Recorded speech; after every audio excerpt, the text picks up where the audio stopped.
여러분, 말도 안 되는 일이 벌어졌습니다. 김치나라의 마술 같은 조작이다. 중국 소셜미디어에 올라온 이 한 줄의 글이 전 세계 바둑계를 뒤흔들었습니다.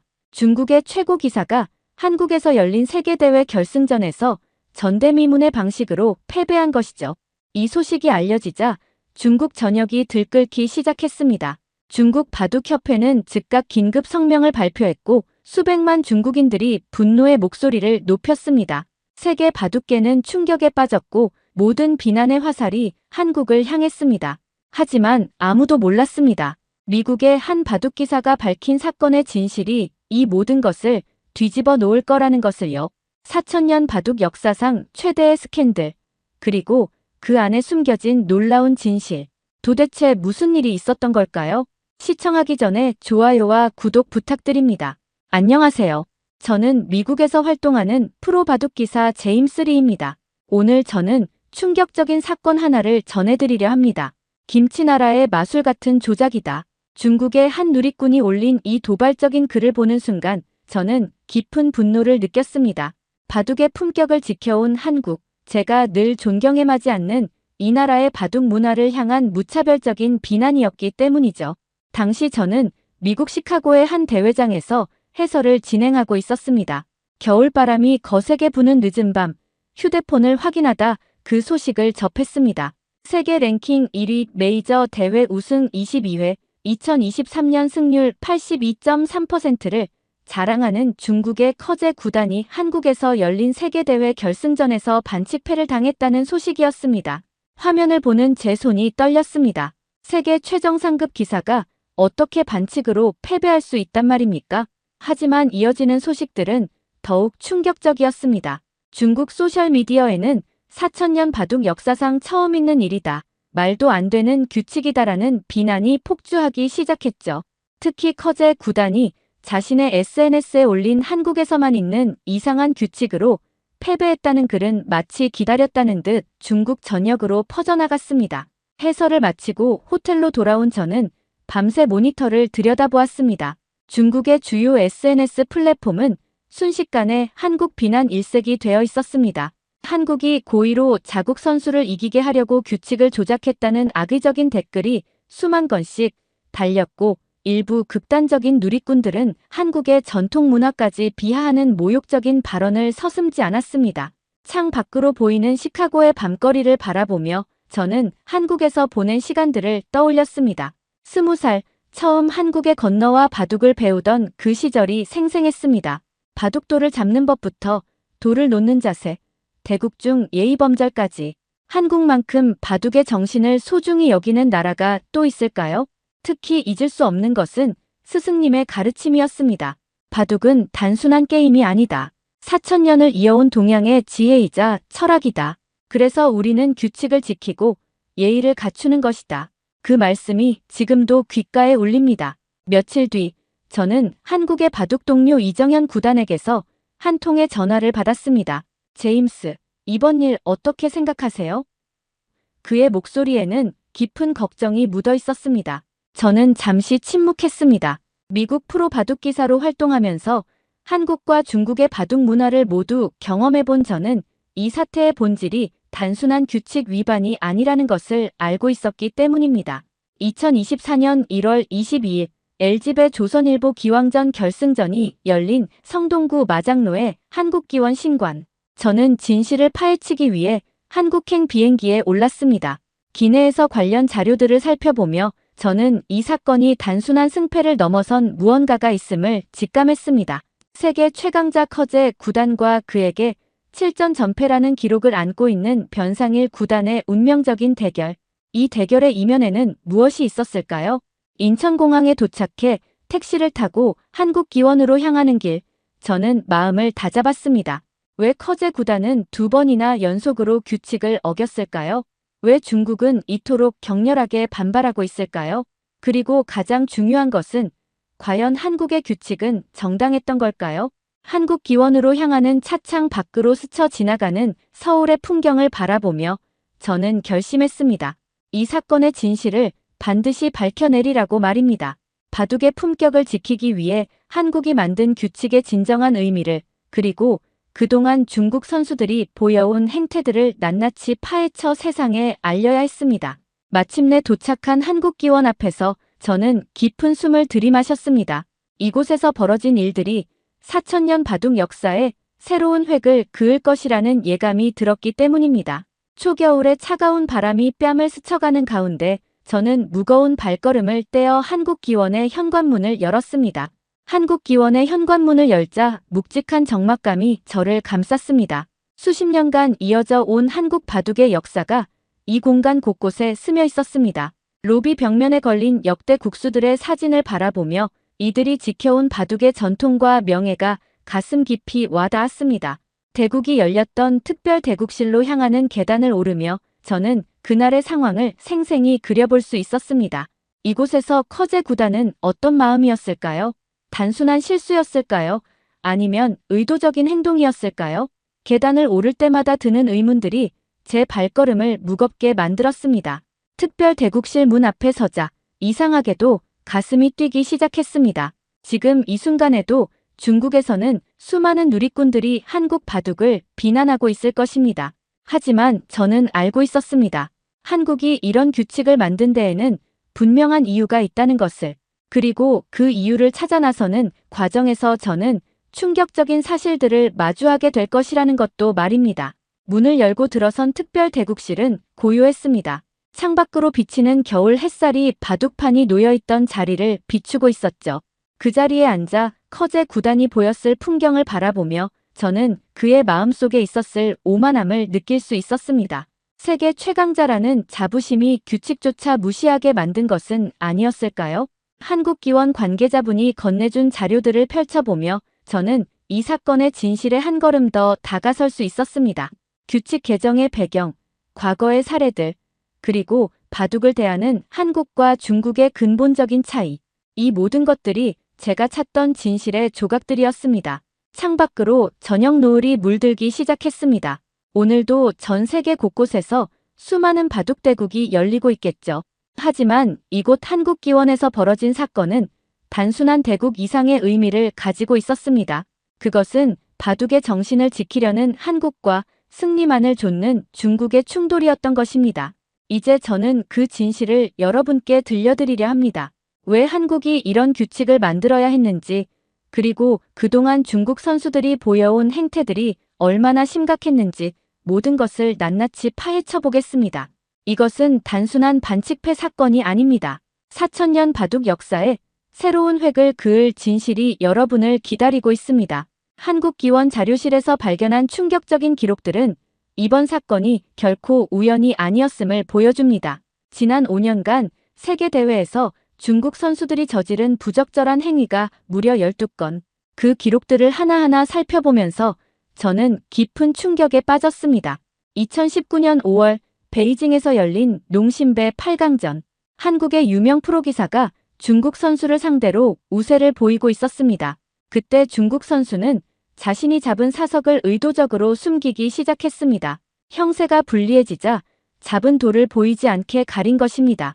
우리 선수가 자신의 우세를 확신하지 못하고 혼란스러워하기를 바라는 저급한 술수였죠.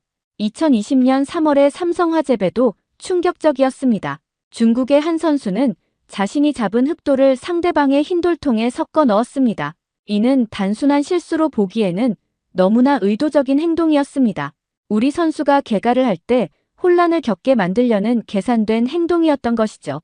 2021년 LG배에서는 더 놀라운 일이 벌어졌습니다. 중국의 젊은 기사가 자신이 따낸 돌을 손에 쥐고 있다가 형세가 불리해지자 갑자기 꺼내 상대방의 큰 흐름을 끊어버린 것입니다. 이런 행위는 바둑의 기본 예의를 완전히 무시한 처사였습니다. 특히 2022년 출란배 사건은 많은 사람들의 공분을 샀습니다. 중국의 유명 선수가 대국 도중 잡은 돌을 바둑판 밑에 숨겼다가 종반 접전 상황에서 갑자기 꺼내 보이며 한국 선수의 집중력을 흐트러뜨린 것입니다. 이런 행위가 단 한 번도 아니고 여러 차례 반복되어 왔다는 사실이 더욱 충격적이었습니다. 이러한 문제의 근원에는 한국과 중국의 근본적인 바둑 문화 차이가 있었습니다. 한국에서는 사석이 승패를 가르는 핵심 요소입니다. 대국이 끝난 후 정확한 집 계산을 위해서는 사석의 정확한 관리가 필수적이죠. 하지만 중국은 반상에 남은 돌만으로 승패를 가리는 방식을 써왔습니다. 문제는 중국 선수들이 이러한 문화적 차이를 악용해왔다는 점입니다. 그들은 자국 대회에서는 엄격한 규칙을 적용하면서도 한국에서 열리는 대회에서는 마치 규칙 따위는 안중에도 없다는 듯한 태도를 보여왔습니다. 이는 단순한 문화적 차이를 넘어선 명백한 이중잣대였습니다. 한국기원의 원로 심판 박성근 위원은 이렇게 증언합니다. 중국 선수들의 이런 행태는 오래전부터 문제가 되어왔습니다. 그들은 자신들의 행동이 잘못되었다는 것을 알면서도 마치 당연한 것처럼 행동해왔죠. 심지어 항의를 하면 중국에서는 이렇게 한다며 오히려 큰 소리를 치기도 했습니다. 더욱 충격적인 것은 중국 바둑협회의 태도였습니다. 그들은 자국 선수들의 부적절한 행위를 제재하기는커녕 오히려 두둔하는 모습을 보여왔습니다. 몇 년 전 한 대회에서는 중국 선수의 명백한 규칙 위반이 적발되었음에도 불구하고 문화적 차이를 이해하지 못하는 것이라며 책임을 회피했습니다. 이런 상황이 계속되자 한국의 프로기사들은 큰 어려움을 겪었습니다. 김승진 구단의 증언은 가슴 아픕니다. 중요한 승부처에서 상대방이 갑자기 숨겨둔 사석을 꺼내면 그동안의 형세 판단이 완전히 무너지게 됩니다. 이는 단순한 실수가 아닌 의도적인 교란 행위라고 밖에 볼 수 없습니다. 특히 2024년 한국 선수 김광근 사단과 황의중 6단의 경기에서 있었던 사석 보관 문제를 구체적으로 언급하며 이러한 혼란이 더 이상 반복되어서는 안 된다는 입장을 분명히 하며 마침내 2024년 11월 사석 관리에 대한 명확한 규정을 마련했습니다. 새로운 규정은 단순했습니다. 잡은 돌은 반드시 정해진 통에 보관하고 이를 어기면 경고와 함께 벌점이 주어진다는 것. 이는 누가 봐도 상식적인 규칙이었습니다. 실제로 일본, 대만 등 다른 아시아 국가들도 이 규칙의 필요성에 공감을 표했습니다. 하지만 중국의 반응은 달랐습니다. 그들은 이 규칙이 마치 자신들을 겨냥한 것처럼 반발했습니다. 심지어 일부 중국 언론은 한국이 중국 선수들을 견제하기 위해 만든 규칙이라는 터무니없는 주장을 펼치기도 했습니다. 규칙 시행 이후 대부분의 선수들은 아무런 문제 없이 이를 잘 따랐습니다. 심지어 중국의 일부 젊은 선수들도 당연히 지켜야 할 규칙이라며 긍정적인 반응을 보였습니다. 하지만 일부 중국의 톱 랭커들은 여전히 이를 무시하는 태도를 보였고 그 정점에 커제 구단이 있었던 것입니다. 2025년 1월 22일 LG배 조선일보 기왕전 결승 2국 한국기원 특별대국실의 공기는 그 어느 때보다 무거웠습니다. 새 규칙이 시행된 지 채 3개월도 되지 않은 시점에서 맞이하는 첫 메이저 세계대회 결승전. 세계 최강자 커제 구단과 그에게 7전 전패라는 기록을 안고 있는 변상일 구단의 운명적인 대결. 이날의 긴장감은 평소와는 달랐습니다. 18수째 첫 번째 사건이 발생했습니다. 커제 구단이 우상귀에서 흙 한 점을 따냈는데 그의 행동이 심상치 않았습니다. 정해진 사석통에 돌을 넣지 않고 마치 중요하지 않다는 듯 시계 옆에 무심하게 던져두었습니다. 순간 심판의 표정이 굳어졌고 주변의 공기도 차가워졌습니다. 커제 구단, 사석은 반드시 정해진 통에 보관하셔야 합니다. 경고와 함께 두 집의 벌점이 주어집니다. 심판의 단호한 목소리가 울렸습니다. 하지만 커제 구단의 반응은 더욱 충격적이었습니다. 그는 마치 이런 규칙 따위는 안중에도 없다는 듯한 표정으로 아무렇지도 않게 다음 수를 두었습니다. 대국장 안에 한국 관계자들은 불편한 기색을 감추지 못했습니다. 아무리 세계 최강자라 해도 이런 식으로 규칙을 무시하는 태도는 받아들일 수 없었기 때문입니다. 반면 변상일 구단의 모습은 의연했습니다. 그는 마치 이런 상황을 예상이라도 한 듯 차분히 자신의 자리를 지켰습니다. 80수째 더 큰 문제가 발생했습니다. 커제 구단이 또다시 우상귀에서 흙 한 점을 따냈는데 이번에도 같은 실수를 반복한 것입니다. 아니, 실수라고 하기에는 너무나 의도적으로 보였습니다. 그는 사석을 손에 쥔 채 82수째를 두었고 이는 명백한 규칙 위반이었습니다. 두 번째 경고가 선언되자 커제 구단의 얼굴이 순식간에 붉게 달아올랐습니다. 갑자기 자리에서 벌떡 일어난 그는 거친 목소리로 항의를 시작했습니다. 이런 규칙은 처음 듣는다. 누가 이런 불합리한 규칙을 만든 거냐? 왜 갑자기 이런 규칙을 적용하는 거지? 순간 대국장은 얼어붙었습니다.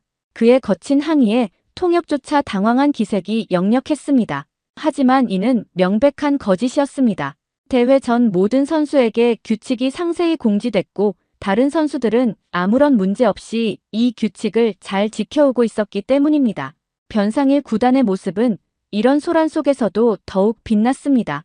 그는 마치 이런 상황을 예견이라도 한 듯 차분히 자리를 지키며 커피를 마시고 있었습니다. 중국 측 관계자들이 부산하게 움직이며 항의를 이어가는 동안에도 그의 침착한 태도는 한국 바둑의 품격을 그대로 보여주는 것 같았습니다. 반칙패가 선언되자 중국 측의 반응은 더욱 격렬해졌습니다. 위빈 감독은 휴대전화로 누군가와 격앙된 목소리로 통화를 이어갔고 중국 대표단은 심판석으로 몰려가 고성을 지르기 시작했습니다. 이런 판정은 받아들일 수 없다. 즉시 재경기를 요구한다는 주장이 이어졌습니다. 특히 충격적이었던 것은 대국이 끝난 직후 커제 구단이 자신의 SNS에 올린 글이었습니다. 김치나라의 마술 같은 조작이다라는 도발적인 제목의 긴 글에서 그는 한국의 규칙을 정면으로 비난했습니다. 이 글은 순식간에 중국 전역으로 퍼져나갔고 마치 기다렸다는 듯 중국 누리꾼들의 분노가 폭발했습니다.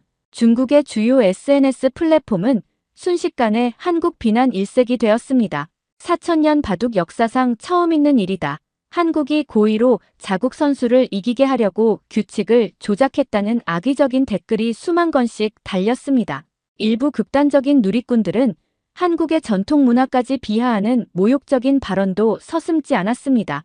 이에 맞서 한국 누리꾼들의 반응도 만만치 않았습니다. 규칙은 모든 선수에게 동일하게 적용된다. 바둑의 기본 예의조차 지키지 못하는 것이 더 큰 문제라며 논리적인 반박이 이어졌습니다. 온라인상에서 양국 누리꾼들의 갈등은 점점 더 과열되어 갔습니다. 이 모든 상황을 지켜보며 저는 깊은 우려와 함께 여러 의문이 들었습니다. 왜 커제 구단은 이토록 감정적으로 반응한 걸까요? 중국은 왜 단순한 규칙 위반 문제를 이렇게 정치적으로 비화시키는 걸까요? 그리고 가장 중요한 것은 과연 이 사태의 본질은 무엇일까요? 한국 기원의 자료실에 앉아 과거 기록들을 살펴보면서 저는 이번 규칙 개정의 깊은 배경을 이해하게 됐습니다. 바둑은 단순한 게임이 아닙니다. 예의와 정신이 깃든 고귀한 문화유산이죠. 한국은 이런 바둑의 정신을 지키기 위해 오랫동안 노력해왔습니다. 우리는 규칙의 필요성을 뼈저리게 느꼈습니다. 한국기원의 한 원로가 말씀하시더군요. 2024년 11월 규칙 개정은 갑작스러운 것이 아닙니다. 수년간 지속된 문제들을 해결하기 위한 불가피한 조치였습니다. 실제로 한국 바둑에서 사석은 매우 중요한 의미를 가집니다. 대국이 끝난 후 승패를 가르는 개가를 할 때 정확한 사석의 수가 결과를 좌우하기 때문이죠. 반면 중국은 반상에 남아있는 돌만으로 승패를 가르는 방식을 써왔습니다. 이런 문화적 차이가 있었기에 중국 선수들은 종종 사석을 아무데나 두거나 손에 쥐고 있는 경우가 많았습니다. 바둑판 위의 모든 요소가 승부에 영향을 미칠 수 있습니다. 현재 활동 중인 한 프로기사의 설명이 와닿았습니다. 사석이 제대로 관리되지 않으면 형세 판단에 혼란이 올 수 있죠. 특히 한국식 개가 방식에서는 더욱 그렇습니다. 문제는 이런 문화적 차이를 중국 측이 전혀 이해하려 하지 않았다는 점입니다. 그들은 자신들의 방식만이 옳다고 굳게 믿고 있었죠. 하지만 제가 미국에서 활동하며 보니 오히려 한국의 규칙이 더 합리적이었습니다. 왜냐하면 바둑은 단순히 돌을 따내는 게임이 아니라 매 순간 정확한 형세 판단이 필요한 정신적 스포츠이기 때문입니다. 대국 중 형세 판단에 있어 사석의 수는 매우 중요한 요소입니다. 예를 들어 큰 고착 상황에서 자신이 가진 사석이 10점인지 20점인지에 따라 대국자의 전략은 완전히 달라질 수 있습니다. 한 집 차이로 승부가 갈리는 프로대국에서 이는 결정적인 요소가 되는 것이죠. 바둑은 예법입니다. 한국기원의 원로 심판이 들려준 말이 깊이 와닿았습니다. 바둑판 앞에 앉는 순간부터 대국이 끝날 때까지 모든 행동에는 예의가 담겨 있어야 합니다. 사석을 아무렇게나 던져두는 것은 상대방에 대한 예의가 아닙니다. 실제로 한국 바둑계는 이런 예법을 매우 중요시합니다. 바둑돌을 잡는 방법부터 돌을 놓는 자세, 심지어 대국중 자세까지 모든 것이 하나의 예술처럼 정제되어 있죠. 이는 단순한 형식이 아닙니다. 상대방을 존중하고 바둑이라는 고귀한 정신 스포츠의 품격을 지키기 위한 필수적인 요소인 것입니다. 이번 사태를 지켜보며 가장 안타까웠던 점은 중국이 이런 한국 바둑의 깊은 전통과 철학을 전혀 이해하려 하지 않았다는 것입니다. 오히려 그들은 자신들의 국제적 위상을 내세워 한국의 전통적인 바둑 문화를 무시하는 태도를 보였죠. 중국이 세계 최강이라고요? 그렇다면 더욱더 기본을 지켜야 하는 것 아닐까요? 한 젊은 프로기사의 말이 가슴에 와 닿았습니다. 진정한 강자라면 상대방의 문화도 존중할 줄 알아야 합니다. 규칙을 지키는 것은 바둑의 가장 기본적인 예의니까요. 특히 인상적이었던 것은 한국 바둑계의 냉철한 대응이었습니다. 한국 기원은 감정적으로 대응하지 않았습니다. 대신 규칙의 필요성과 정당성을 차분히 설명했고 이를 모든 선수에게 공평하게 적용했죠. 이는 한국 바둑의 성숙한 면모를 보여주는 것이었습니다. 일본 바둑계의 반응도 주목할 만했습니다. 일본 기원의 고바야시 사토루 회장은 한국의 규칙 개정은 늦은 감이 있다며 우리도 비슷한 문제로 고민해왔다고 밝혔습니다. 대만 바둑협회도 중국 선수들의 사석 관리 방식 때문에 많은 혼란이 있었다며 한국 기원의 결정을 전폭적으로 지지했습니다. 유럽연합 바둑연맹의 입장은 더욱 명확했습니다. 바둑은 단순한 게임이 아니라 문화라며 한국의 규칙 개정은 바둑의 품격을 지키기 위한 정당한 조치라고 평가했죠. 심지어 미국 바둑협회도 이런 규칙이 세계적으로 확대되어야 한다고 지지를 표명했습니다. 하지만 중국의 반응은 점점 더 격렬해졌습니다. 중국 바둑협회는 한국의 일방적인 규칙은 세계 바둑계에 대한 도전이라며 목소리를 높였습니다. 심지어 앞으로 중국에서 열리는 모든 바둑대회에서 한국 선수들의 참가를 제한하겠다는 극단적인 발언까지 서슴지 않았습니다. 중국 관영 매체들의 보도는 더욱 자극적이었습니다. 4000년 바둑 역사상 최대의 5점, 한국의 꼼수로 중국 바둑의 자존심이 무너졌다는 등의 선동적인 기사를 쏟아냈죠. 심지어 한국이 중국의 바둑 굴기를 견제하고 있다는 황당한 음모론까지 제기했습니다. 이런 상황에서도 변상일 구단의 태도는 의연했습니다. 그는 언론 인터뷰에서 승리가 이런 방식으로 결정된 것이 아쉽습니다. 하지만 규칙은 규칙입니다. 바둑이라는 경기가 공정하게 진행되기 위해서는 모든 선수가 기본적인 룰을 지켜야 합니다라고 말했습니다. 세계적인 바둑 평론가 마이클 레드몬드는 자신의 칼럼에서 더욱 날카로운 지적을 했습니다. 이번 사태의 본질은 단순한 규칙 위반이 아니다. 이는 바둑을 단순한 승부의 도구로 여기는 중국의 태도와 바둑의 정신적 가치를 지키려는 한국의 철학이 충돌한 것이다. 국제바둑연맹의 한 관계자는 익명을 전제로 충격적인 증언을 했습니다. 사실 많은 나라들이 중국 선수들의 행태에 불만을 가지고 있었다. 하지만 중국의 영향력 때문에 아무도 목소리를 내지 못했다. 한국이 먼저 이런 규칙을 만든 것은 바둑계 전체를 위해 다행스러운 일이다. 이처럼 국제 바둑계의 지지 속에서도 중국의 태도는 변하지 않았습니다. 오히려 그들은 더욱 공격적인 행보를 보이기 시작했습니다. 중국 내 주요 바둑대회에서 한국 선수들을 배제하겠다는 위협, 국제대회 보이콧 선언, 심지어 자국 선수들의 한국 대회 참가 금지까지 검토하기 시작했습니다. 한국 바둑계는 이런 중국의 압박에도 굴하지 않았습니다. 바둑은 단순한 게임이 아닙니다. 수천 년을 이어온 동양의 지혜이자 철학입니다. 그 정신을 지키기 위해서라도 우리는 원칙을 지켜야 합니다. 한국 기원의 이런 단호한 입장은 세계 바둑계에 깊은 감동을 주었습니다. 한국 기원이 규칙의 정당성을 명확히 설명했음에도 중국의 태도는 더욱 강경해졌습니다. 2025년 1월 24일 중국 바둑협회는 충격적인 성명을 발표했습니다. 한국의 일방적인 규칙은 세계 바둑계에 대한 도전이자 모욕이라며 앞으로 중국에서 열리는 모든 바둑 대회에서 외국 선수들의 참가를 영구적으로 제한하겠다는 극단적인 선언을 한 것입니다. 더욱 놀라운 것은 중국 정부까지 이 사태에 개입하기 시작했다는 점입니다. 중국 문화체육관광부 차관은 자국 문화의 왜곡을 좌시하지 않겠다며 공식 성명을 발표했고 국영 CCTV는 연일 한국 바둑계를 비난하는 특집 프로그램을 방영했습니다. 커제 구단은 자신의 SNS에 또다시 도발적인 글을 올렸습니다. 한국은 자국 선수를 위해 규칙을 만들고 외국 선수들을 차별하고 있다. 이는 바둑의 정신을 훼손하는 행위다. 그의 이런 주장에 중국 누리꾼들은 열광적인 지지를 보냈고 한국을 향한 비난은 더욱 거세졌습니다. 중국 관영 매체들의 보도는 한계를 넘어섰습니다. 4000년 바둑 역사상 최대의 5점, 한국의 꼼수로 중국 바둑의 자존심이 무너졌다는 등의 자극적인 보도를 쏟아냈죠. 심지어 일부 매체는 한국이 바둑의 역사를 왜곡하고 있다며 터무니없는 주장을 펼치기도 했습니다. 이런 상황에서도 한국 기원의 태도는 의연했습니다. 우리는 바둑의 품격을 지키기 위해 이 규칙을 만들었습니다. 누구를 겨냥한 것이 아니며 모든 선수에게 공평하게 적용되고 있습니다. 그러나 중국은 이런 합리적인 설명조차 받아들이려 하지 않았습니다. 특히 충격적이었던 것은 중국 측이 과거 자신들의 잘못된 행동에 대해 전혀 반성하지 않는 태도였습니다. 오히려 우리의 전통적인 바둑 방식을 한국이 무시하고 있다며 피해자인 양 행동했죠. 이는 바둑을 사랑하는 모든 이들의 공분을 샀습니다. 더욱 가관인 것은 중국 언론들이 이번 사태를 정치적으로 이용하기 시작했다는 점입니다. 한국이 중국의 바둑 굴기를 견제하고 있다는 황당한 주장까지 나왔습니다. 바둑이라는 고귀한 정신 스포츠를 자신들의 정치적 도구로 전락시키는 모습이었죠.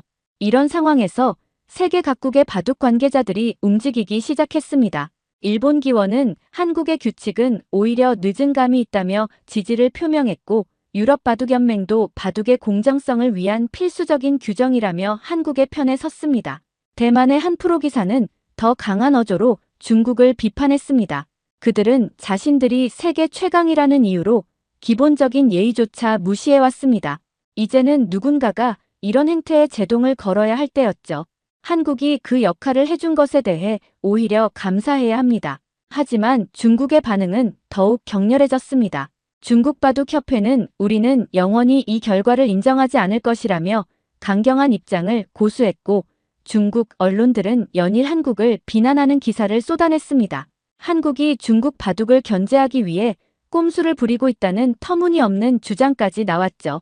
세계 바둑계의 지지 속에서도 중국의 오만한 태도는 계속됐습니다. 그들은 서양은 바둑의 본질을 이해하지 못한다며 더욱 오만한 태도를 보였고 심지어 중국 없는 세계의 바둑은 의미가 없다는 망언까지 서슴지 않았습니다.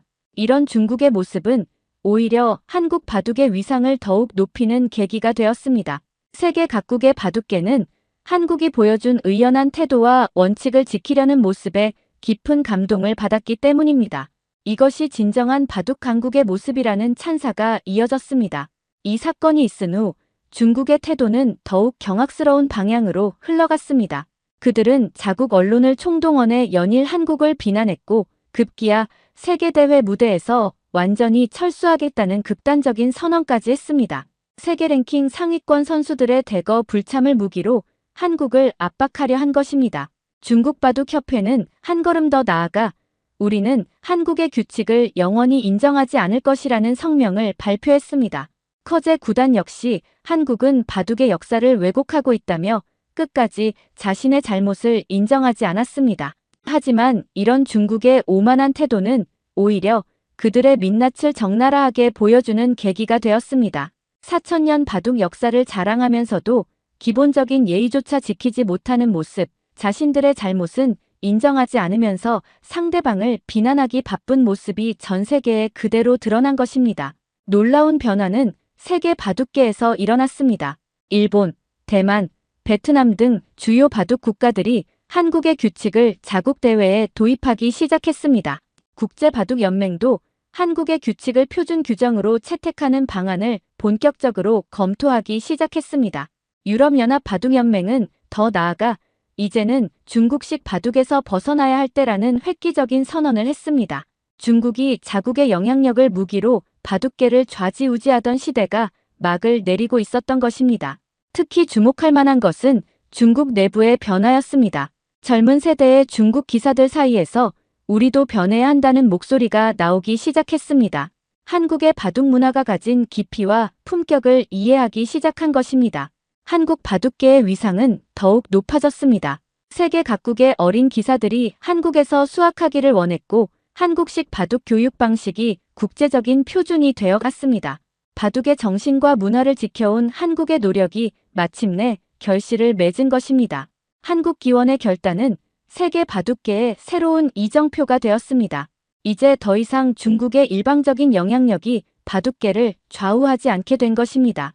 오히려 바둑의 본질을 지켜온 한국이 세계 바둑의 새로운 중심으로 자리 잡게 되었습니다. 국제 바둑대회의 판도도 바뀌었습니다. 중국의 불참 위협에도 불구하고 오히려 더 많은 국가들이 한국 주최대회에 참가하기를 원했습니다. 중국이 자처하던 바둑 종주국의 지위가 흔들리기 시작한 것입니다. 세계적인 바둑 평론가들은 이번 사태를 바둑 역사의 터닝포인트로 평가했습니다. 한국이 보여준 원칙과 용기는 바둑계에 새로운 기준을 제시했다며 찬사를 보냈습니다. 이제 바둑은 단순한 승부의 도구가 아닌 고귀한 문화유산으로서 그 가치를 되찾아가고 있었습니다. 저는 이번 사건을 통해 한국 바둑의 진정한 가치를 다시 한번 확인할 수 있었습니다. 승리에 집착하지 않고 정정당당함을 지키며 바둑이라는 고귀한 문화유산의 가치를 지켜내는 모습. 그것이야말로 진정한 바둑 강국의 모습이 아닐까요? 한국은 앞으로도 세계 바둑의 정신적 중심이 될 것입니다. 규칙과 예의를 중시하고 바둑의 품격을 지켜내는 한국의 모습은 전 세계 바둑인들의 귀감이 되고 있기 때문입니다. 이제 바둑의 미래는 한국이 이끌어갈 것입니다. 여러분, 오늘 이야기 어떠셨나요? 그리고 이번 사건에 대한 여러분의 생각도 댓글로 남겨주세요. 중국 누리꾼들이 김치나라의 마술 같은 조작이라며 한국을 비난했을 때 세계는 그들의 말을 믿었습니다. 하지만 진실은 정반대였습니다. 한국은 바둑의 품격을 지키기 위해 싸웠고 끝내 승리했습니다. 감정적으로 대응하지 않고 원칙과 예의를 지켜낸 한국 바둑계의 모습은 전 세계에 깊은 감동을 주었습니다. 4000년 바둑의 역사 속에서 이번 사건은 중요한 전환점이 될 것입니다. 단순히 돌을 따내는 게임이 아닌 예의와 품격이 깃든 고귀한 정신 문화로서의 바둑. 그 가치를 지켜낸 한국은 이제 세계 바둑의 새로운 중심이 되었습니다. 이것이 바로 진정한 바둑 강국의 모습이 아닐까요? 구독과 좋아요를 눌러주시면 앞으로 더 많은 이야기로 찾아뵙겠습니다. 시청해주셔서 감사합니다.